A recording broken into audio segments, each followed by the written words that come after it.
Nakakaiyak na tagpo ang naging huling sandali at mga habili ni Mercy Sunot sa kanyang mga anak. Nakakaiyak na tagpo ang naging huling sandali at mga habili ni Mercy Sunot sa kanyang mga anak. Ang Aegis rock band vocalist na si Mercy Sunot ay may mga huling habilin sa mga anak bago ito pumanaw.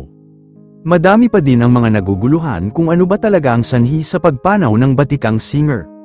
Ang sanhi po sa pamamaalam nito ay lung cancer at breast cancer. Malinaw na nakuha ang kanyang sakit sa mga bisyo ng vocalist na inom at paninigarilyo. Samahan pa natin ang genetic genes kung saan pro sa cancer pala ang angkan ng mga sunod. Matapos ang paglala ng sakit ng singer ay nakapag-post pa ito ng mga huling habilin nito sa kanyang mga anak dahil matagal na pala niya itong hindi nakakasama. May 2 anak na binata at dalaga na ngayon si Mercy Sunot na sinabi ng singer na balang araw ay maiintindihan nila ang lahat ang nangyari sa kanya.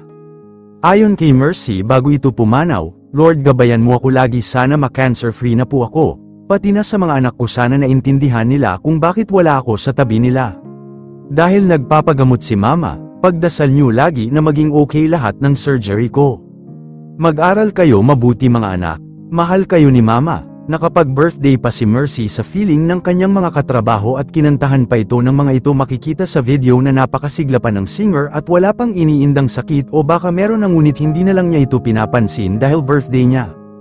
Inihabili na ng Aegis vocalist na si Mercy ang kanyang mga anak sa kanyang kapatid na si Juliet Sunot na siya na ang tatayong magulang dito. Ang tanong, nasaan ang tatay ng 2 anak nito na babae at lalaki?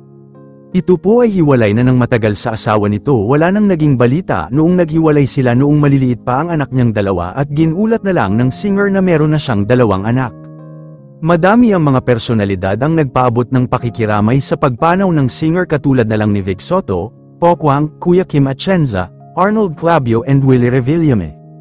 Dahil ang mga ito ay kasabayan ng rockstar band na Aegis noong nagsisimula pa lang sila sa showbiz, ang huling habilin lang talaga ni Mercy Sunot sa kanyang mga anak ay mag-aral ng mabuti at makinig sa tita nila na si Juliet Sunot dahil dito na pala niya ito inihabilin na siya na ang mag-aalaga sa 2. Yun lamang po. Ano ang masasabi mo sa balitang ito? Comment mo sa ibaba. Huwag kakalimutan i-like ang video na ito. Maraming salamat po sa panunood.